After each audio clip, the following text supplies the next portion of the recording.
3.5 seconds away from talking about it, I promise you. But yeah, offlane Huskar, just delete the lane. It seems Falcons have themselves a rogue offlaner. He has picked himself the offlane Huskar, and I can't really blame him for it, Avery. The man's feeling himself. He wants to get some revenge in this game to play his signature hero. The Huskar Masters have arrived at TI.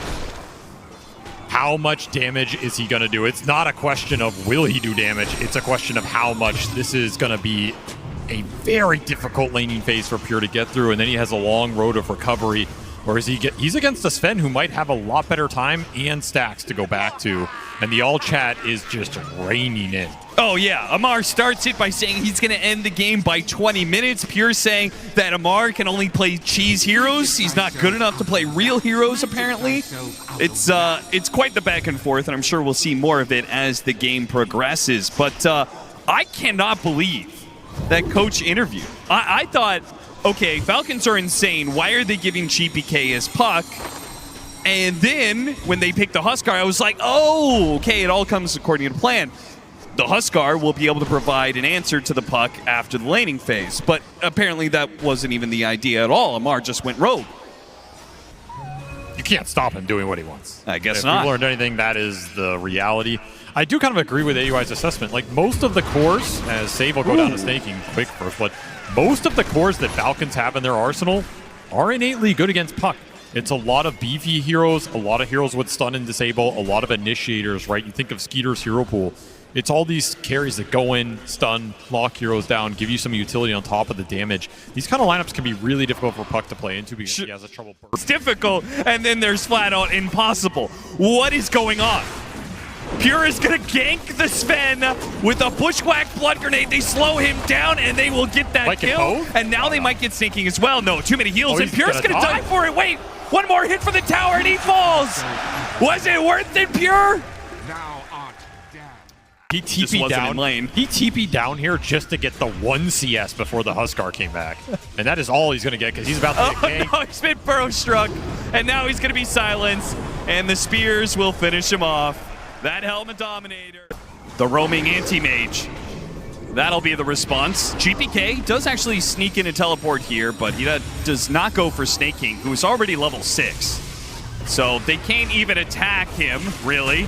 Get one hit in. There goes the Epicenter Burrow Strike. And Pure almost dies to that much. And Orb goes out and does a good amount of damage with a double Bushwhack. And the ult from Save, he got his level 6. He was left alone in lane. And what a turn. A jump in silence from Amar catches GPK. It's not entirely free for BB Team, who cannot fight back against this Amar Huskar. No, but I mean, it does look bad, but it doesn't look as bad as it will soon if this Sven gets away with what he wants to do for free. Yeah, they keep on finding kills, thanks to, largely, GPK and the supports. Another Mana Void attempted, but now he's going to be silenced off of the disruption. A lot of damage comes in. He will burn out again. Nice patience from Crit.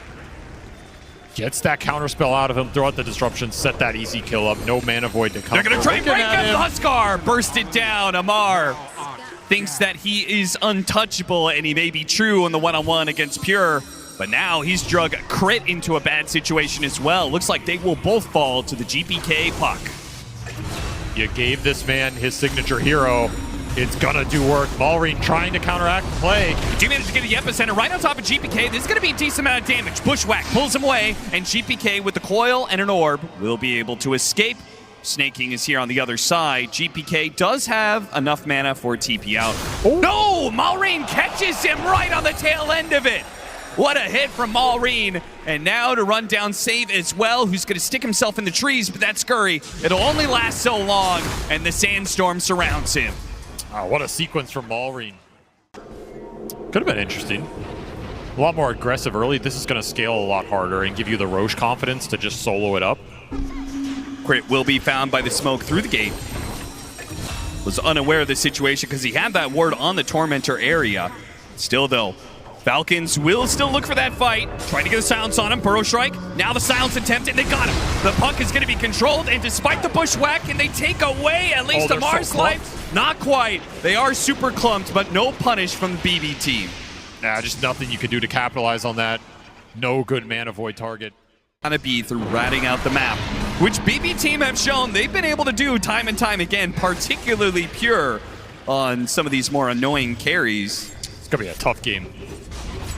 Malrine looking for the setup. Pure, does he know what's happening? He does not. Burrow Strike hits him. Demonic Purge as well. He will attempt to teleport out. The Demonic Purge, though, and kills him inside of the fountain. That was so close. Yep, that Sven can take to the lake. Oh, yeah. Skeeter can just take this 1v1. No problem if you get super far. And great Silver Edge fire.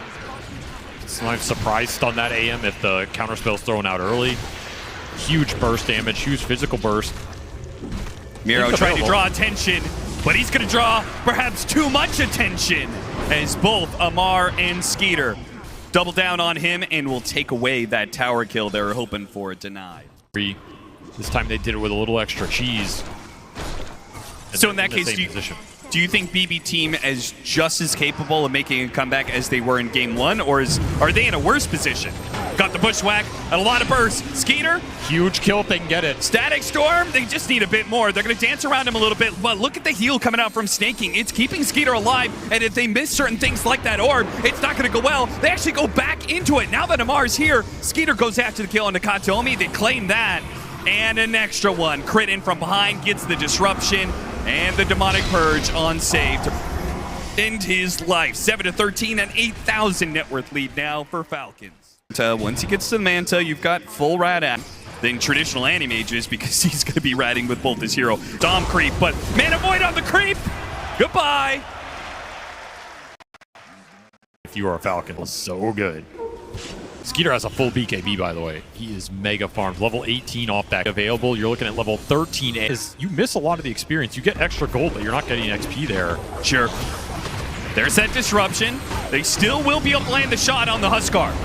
The BKB, Demonic Cleanse, they've got a lot of options. A beautiful Burrow Strike with the epicenter on top of it. There is no chance. Where's the BB team? Yeah, Where's the all chat? Where's the tips is what Malrine is asking. This is going to be a very fast game by the looks of it. Falcons, they got him in the draft. They got him with the last pick. They said you ratted us in game one, but never again. They're just going to force the issue. It's Huskar completely out of control. He has heals behind him. He has saves behind him. You just don't have the time.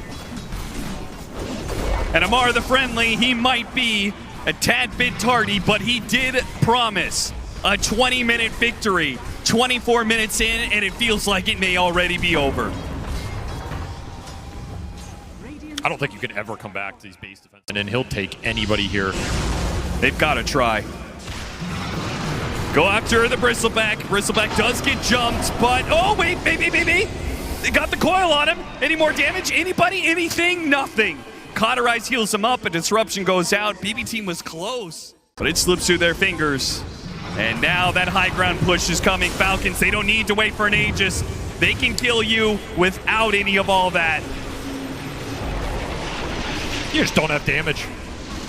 You can land all your spells perfectly. It's not going to matter. You maybe bring down one hero if you're lucky. And Pierre's hitting the tier 3 like he's really a threat, but he doesn't have the damage to actually. Might be over even sooner if they stop what is one of the only high ground defenders that they have. Miro, he's spotted. He activates the blade mail. Mars gonna wait out the blade mail, but Skeeter, he doesn't need to wait so much. And they've got him controlled. He's just gonna put himself in a corner, beg for his life. But Falcons give you no mercy. Nice. Disruption there. Oh, it's a close call.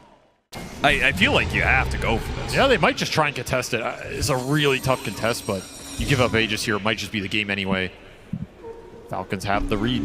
BB team, their last stand. It's going to be on the offense. Boomerang goes out. Amar, he's already gone out the BKB, so it's too late to get that kill. Miro, he'll run after the supports as best he can, but Skeeter is making short work of him with all that extra damage. 3 down on the side of BB team. This is truly a hopeless game for them. Yeah, this one looks like it's just in the books. I mean, you tried to go for this crazy play. You didn't get the angle. 5-man here. I mean, Falcons, he hit a 4-man Static Storm earlier. Falcons have not been shy about clumping up. If they could burst down the Enchantress at the start, that would be beautiful. Unfortunately, it doesn't quite work. And now Miro, now the epicenter goes out. There goes that Static Storm. The BKB is already activated by Skeeter. It's not good enough. It would never be good enough. Falcons, they'll stay healthy. They'll stay up as 5. They will not lose a man as they push into the high ground to end game 2. Maureen asked for the tips, and he received a few as this series will go the distance. The all chat's heating up, a little toxicity heating up, and some good old last pick Huskar.